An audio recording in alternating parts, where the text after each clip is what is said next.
महाराष्ट्र के बुल्ढाना जिले के सिंदखेड राजा में खुदाई के दौरान यह शिल्प मिला था, जो कि लखुजीराव जाधव की समाधि के पास पाया गया था। लखुजीराव जाधव ये जीजाबाई के पिता थे और जीजाबाई ये छत्रपति शिवाजी महाराज की माता तथा संभाजी महाराज की दादी थी। और खास बात यह है कि जीजाबाई का जन्म स्थान सिंदखेड राजा ही था।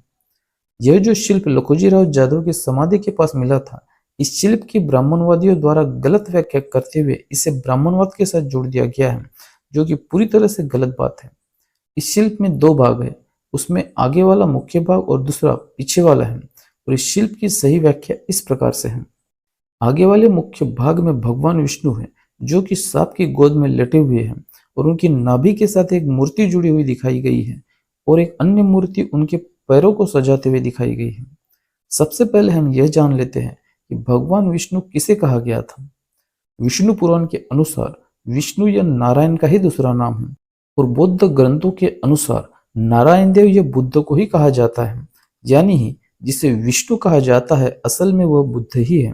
विष्णु यह राजकुमार के रूप में बुद्ध है तो नारायण यह बुद्धत्व प्राप्त बुद्ध है। विष्णु यह बुद्ध ही है और इसलिए ही जिस सांप की गोद में विष्णु लेटे हुए दिखाए गए हैं वह कोई और नहीं बल्कि प्रतीकात्मक रूप में दर्शाए गए बुद्ध पिता शुद्धोदन ही है।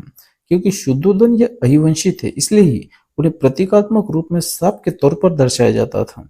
और जो मूर्ति विष्णु की नाभि के साथ जुड़ी हुई दिखाई गई है, जब हम इसे गौर से देखते हैं तो इस मूर्ति का पेट फूला हुआ दिखाई गया है, यानी ही यह गर्भावस्था को दर्शाने वाली मूर्ति है।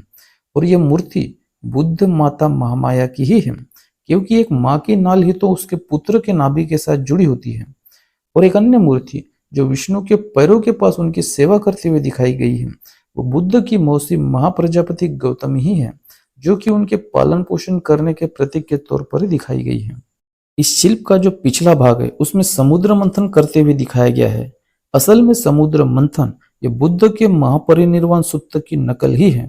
साथ ही इस पिछले हिस्से में हमें एक आकृति सर हाथी का और धड़ मनुष्य का इस रूप में दिखाई देती है, जो कि बुद्ध का ही विनायक रूप है, क्योंकि बुद्ध को ही अष्टविनायक भी कहा जाता था। कुल मिलाकर यही बात साबित होती है कि जो शिल्प सिंदखेड राजा में लखुजीराव जाधव की समाधि के पास मिला था वो बौद्ध धर्म से संबंधित है, न कि वर्तमान के ब्राह्मण धर्म से।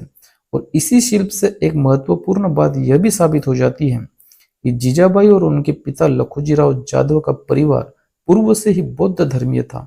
और यही कारण है कि जीजाबाई ने शिवाजी महाराज को जन्म देने के लिए जिस स्थान को चुना था वो शिवनेरी था, जो कि बौद्ध गुफाओं का स्थान है।